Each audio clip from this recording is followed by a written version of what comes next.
Hey, what's up, guys? It's Jonathan here. So you guys were probably wondering, where the heck is Jonathan?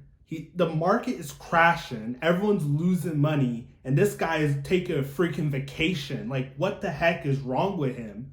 And I mean, that is totally fair to say. The last time I posted was exactly 200 days from the day I'm filming this video, back on April 14th. So there has been a lot of changes in my personal life, and other than just my haircut. So let's talk about some of those changes. So to start off, back at the end of 2021, it was a very glorious time. We were all making money in the stock market. The stock market hit all-time highs. Everything was good and dandy. But what I realized is that I wasn't happy, even though from the outskirts it seemed like I was. I decided that I need to make a big change in my life.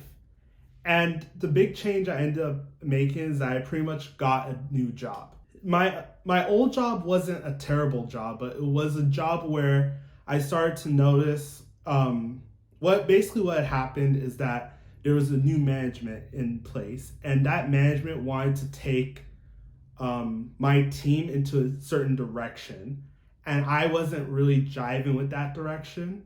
And at this point, I think I had almost 4 years of experience. So I had a lot easier time looking for another job. So I decided to make a massive change, and I didn't change industries per se. I'm still like in the job I was before. I'm still working as an environmental engineer, but I just took a different path. So what I was doing before was a lot of site cleanup, remediation, pollution prevention kind of work.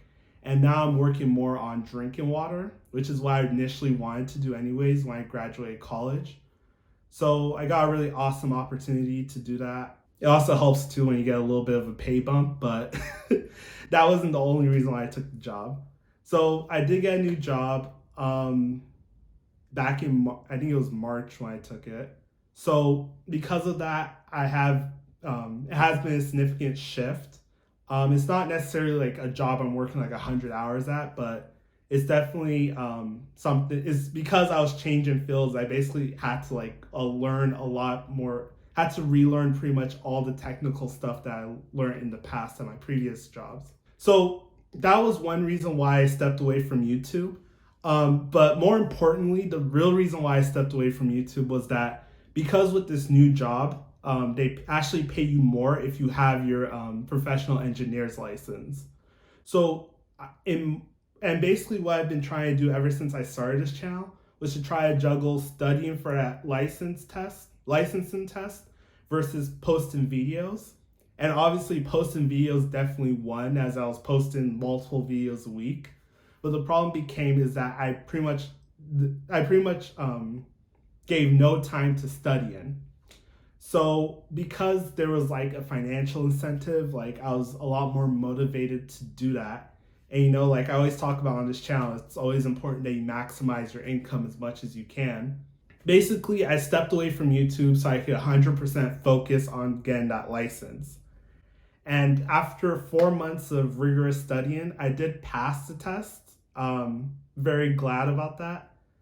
And honestly, it's probably one of the hardest tests I've ever taken. And given that I have an engineering degree, that says a lot. So 4 months from March, I believe that would make it September. So another reason why I stepped away was because in September, I got an opportunity to invest in private equity. And basically for you to invest in private equity, you have to become something called an accredited investor. And there's a million different ways you could qualify, but most people usually qualify through one of three ways. First is either through meeting the net worth requirement, meeting the income requirement, or meeting a licensing requirement. So I didn't qualify for the first two because I'm broke. Even though I have a channel about personal finance, I'm not as wealthy as some of these other guys. So didn't qualify for the first two, but I was able to take the third route, which is getting a license. So then I had to work on getting my license as an investment advisor. So I studied for that test. It wasn't really that hard of a test. I think it took me about 6 weeks of studying, and I probably overstudied for it, just because like I did not want to take that test twice. I just want to take it once, have it be over with, call it a day. So now I'm in the process of getting my license, and basically that's going to cause me to now you're going to hear like basically in every video me be like, oh, even though I'm a financial advisor, this is not financial advice, blah blah blah blah. That disclaimer is going to get overused on this channel now, unfortunately. But I think it's really awesome. It does open my horizons to other opportunities as well. So I'm really excited about that. So basically, looking forward with this channel, I when it comes to my engineering license, in 49 states, I would qualify to get my license today. I have the experience. I passed the that long hard test.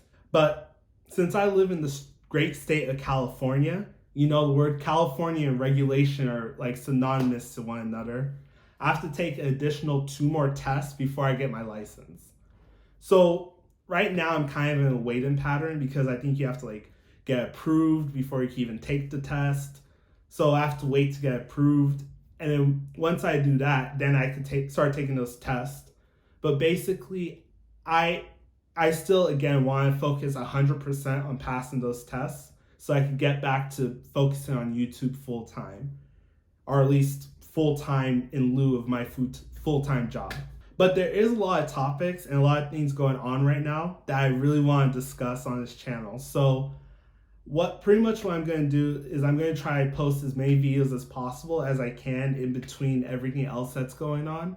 When it comes to topics, I think we're still going to stick with the personal finance and investing route. So we're still going to talk about the markets. We're still going to talk about investing in real estate, stocks, and whatever other opportunities come up. And I also do plan on bringing back portfolio updates because it seems like there's a lot of people who like those. So, yeah, that's basically it. Thank you guys so much for watching, and I'll catch you in the next video. Peace.